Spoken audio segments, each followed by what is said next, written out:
What's up? What's up? What's up? It's your man Chaz Ellis once again giving you the information that you asked me for. Make sure you go to the askchazzellisproject.com if you want to get a consultation or you want to ask a quick question. That's the best way to do it.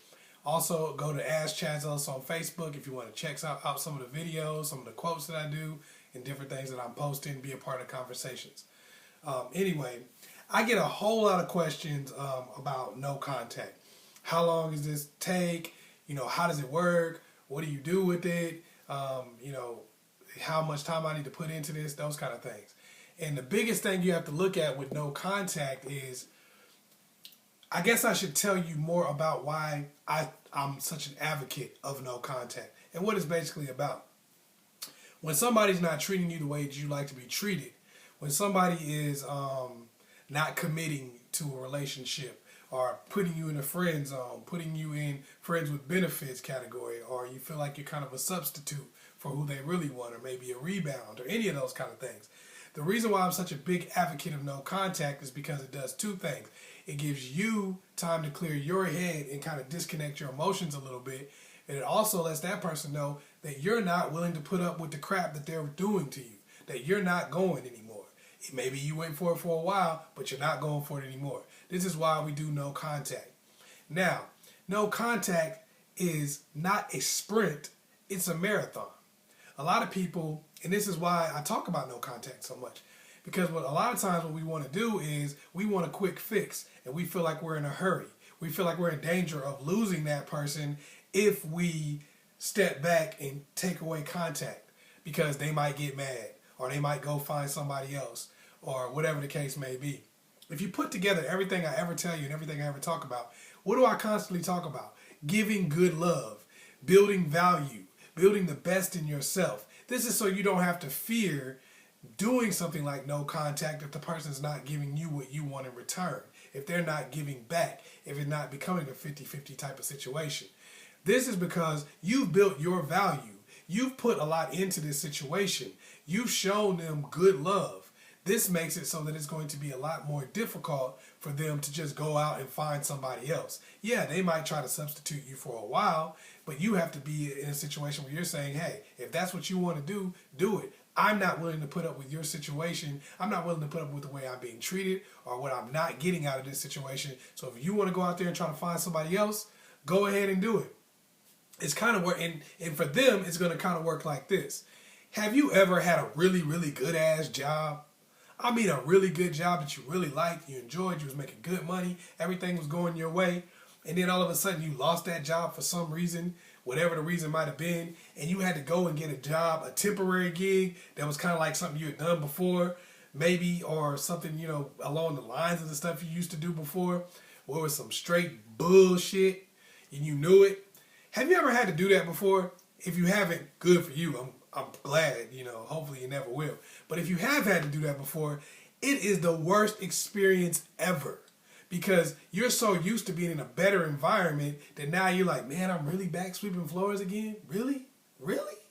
This is what I'm doing? Everything pisses you off. So when you give good love and then you say, I'm not getting this stuff back in return, so I'm doing no contact, it puts that person in a position that even if they do go find somebody, all they're doing is doing you a favor. You see what I'm saying? Because now if they go out there and they go get somebody else, now they get to see how it really is out there. And it's cold outside. But when you go out there and you refuse to never do no contact, you won't commit to no contact, what ends up happening is you go on this emotional roller coaster and you give an inconsistent relationship. You give inconsistent love. Basically, how it works is if someone's not treating you right, you're not going to continue to be able to keep treating them right. But since you're not willing to cut off ties when you're at your best self, what ends up happening is you keep going up and down and you keep getting upset all the time. Like, for instance, y'all be going along for like a week or two and you're like, man, when are you going to make a commitment? So then you start talking trash. So now the next couple dates you go on, you're talking trash to them. Or, you're calling them for a second and you stop calling them. You start talking to other people.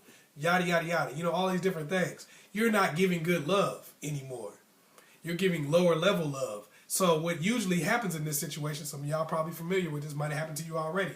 What usually happens is eventually they get tired of you and move on to somebody else. Next time you know, you see them over there dating someone else, they're in a serious relationship with them because you went from giving good love to giving lower level love.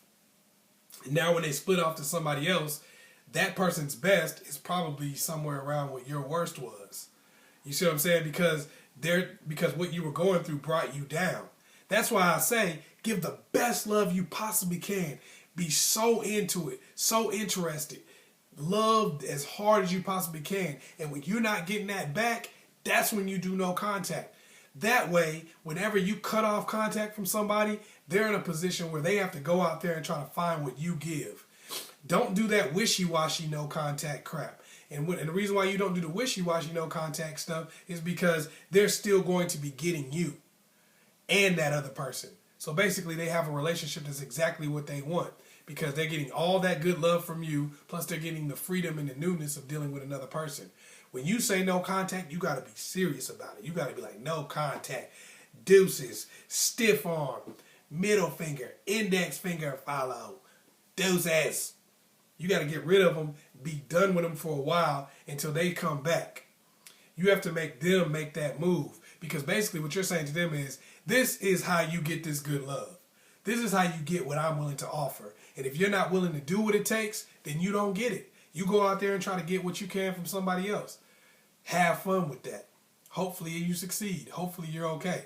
And as you do that, you start emotionally disconnecting from the situation more and more because once you take no contact, then you give yourself an opportunity to start maybe meeting other people, talking to other people, dealing with other people, and maybe you might find somebody to treat you better than they did.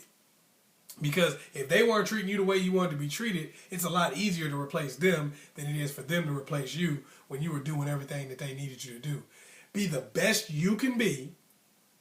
Be at your top level all the time as a person, just on your own. And give the best love you can. And when you give no contact, when you say, I'm done with this, I'm not doing it anymore, go your way, and you come back when you get correct, and if you don't come back, cool. Then you have to be patient with it. No contact is a marathon, not a sprint. Okay? It is a marathon, not a sprint. A lot of people think it's a sprint. A lot of people think, oh, okay, I'm gonna do this no contact thing, and I'm gonna be done. You know, it should work quickly. It should work in a couple days. It should work in a week or two. You gotta give that person a chance to go out there and realize you're not coming back. Because you got to remember, while you're working your methods, while you're working your strategy, they got a strategy they're probably working too. So you have to make sure that they realize that, hey, this person doesn't seem like they're coming back. This relationship has been downgraded. We're not together anymore. Even when they start kind of talking to me again, it's not like they're in a relationship with me anymore. It's like I'm just a friend now. I don't want that. I want that good love I was getting before. I want to get that back. What do I got to do to get that back? Then you'll start seeing if they were really interested in you in the first place, you're going to start seeing them coming back and giving you what you want so they can get that good love again. And if they weren't interested, then maybe they will go away. But you want them to because you don't want somebody sticking around wasting your damn time. So give good love, and then when you're done with it because you're not getting it back, that's when you do no contact and you stick to it. You stick to it until you get what you want. Because you know you've given the love you're supposed to give. You know you've been the best you could be. And while you're no contact from them, improve yourself even more. Use that as an opportunity to be an even better version of you. Because now they're missing out even more and someone else is seeing everything you have to offer. Don't let that person break you down while you're doing no contact. Don't go no contact, start eating bonbons and sitting on the couch and quit your job and just, downgrade yourself completely. Get better and better, stronger and stronger. So that person has to look in and say, man, this is what I missed out on. It is a marathon. No contact can last months. It may last a year or so. But if you want this to be about your life, what's a year to your life? What's 6 months to your life? What's a few months to your life? This is the type of energy you have to put into it. It's just like if you want to do something in your career, you have to be willing to put the time and energy in to make the situation the way you want it to be. A lot of people say, well, I don't want to waste 4 years going to college, or I don't even want to waste 4 years graduating from high school.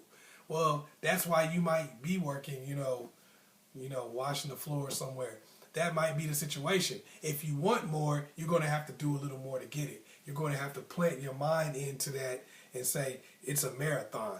I know what I want to get. I'm not going to take anything less. I'm going to make sure that I'm the type of person that can attract those things. I'm going to be the best that I can be. And then I'm not going to accept anything other than that. And if I can't get that from you, I'll get it from somebody else. But at the end of the day, you're not going to sit here and waste my time and give me less. And I'm not going to keep going back and forth with you over this so I devalue myself in your eyes and lose your respect. You're going to know you're dealing with somebody that's about something. You're going to know that this is what you got to give to get with me. And it's not going to be anything in between. I don't care what happened in the past. I don't care what you got away with in the past. That's over. I've moved on. I've grown. So hopefully I was able to help you out. Once again, it's your man, Chaz Ellis. Make sure you go to the askchazzellisproject.com. Get that consultation or that quick question, even if you want to make a donation just to keep us going. It's your man, Chaz Ellis. Make sure you like and subscribe and share this with somebody else. Peace.